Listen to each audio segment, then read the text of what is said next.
بسم اللہ الرحمن الرحیم۔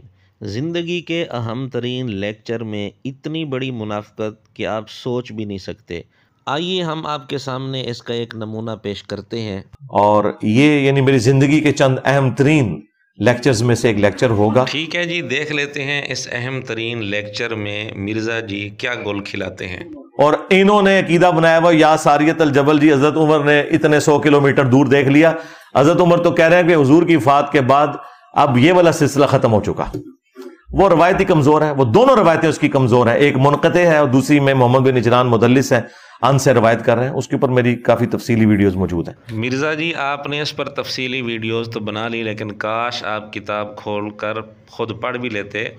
دلائل النبوہ امام بہقی رحمۃ اللہ علیہ کی، اس میں ابن عجلان نے سماع کی صراحت کر رکھی ہے۔ اسی طرح الاصابہ ابن حجر رحمۃ اللہ علیہ کی، جس کا تذکرہ خود مرزا بھی اکثر کرتا رہتا ہے، اس میں بھی اس کی سند کو ابن حجر رحمۃ اللہ علیہ نے حسن کہا ہے۔ اور اسی طرح مرزے کے باب علامہ البانی نے سلسلہ صحیحہ حدیث نمبر 1110 کے تحت اس کی سند کو حسن کہا ہے۔ تو ابن عجلان کی سماع کی صراحت بھی مل رہی ہے اور محدثین نے اس کی سند کو حسن بھی کہا ہے۔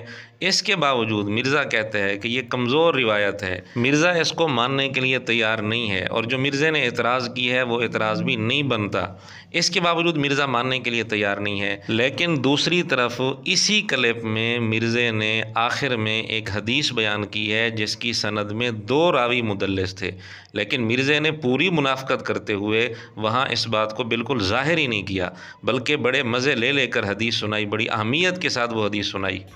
آخر میں سعد ابن ابی وقاص کی حدیث پہ ہی اسے اینڈ کرتا ہوں۔ المستدرک الحاکم میں موجود ہے، سعد ابن ابی وقاص رضی اللہ تعالیٰ عنہ مدینہ شریف کے بازار سے گزر رہے تھے۔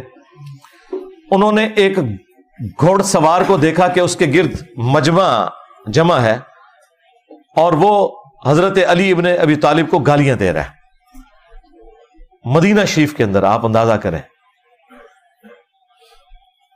اس حدیث کو امام حاکم نے بھی صحیح کہا، امام ذہبی نے بھی موافقت کی۔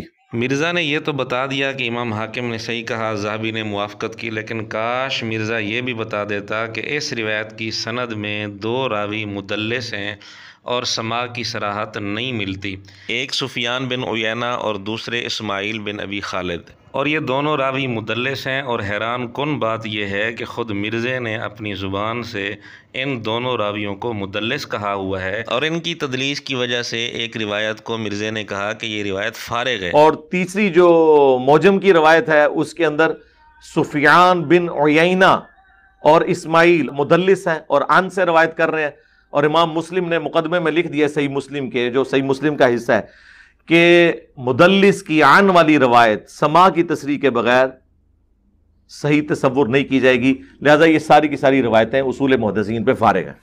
مرزا یہاں سفیان بن عیینہ اور اسماعیل بن ابی خالد کی تدلیس کی وجہ سے روایت کو فارغ کہہ رہا ہے، اور اسماعیل جو نام مرزا نے لیا ہے اور یہاں سکین دیا ہے، تو سکین میں واضح طور پر اسماعیل بن ابی خالد پورا نام لکھا ہوا ہے۔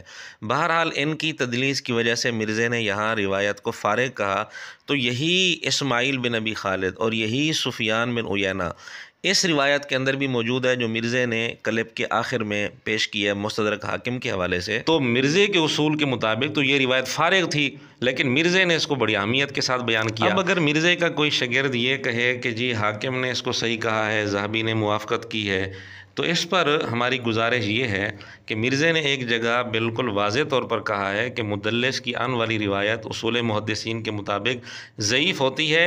اگر کوئی محدث اس کو صحیح کہہ دے تو یہ اصول کے اعتبار سے اس کی بات ہی غلط ہے۔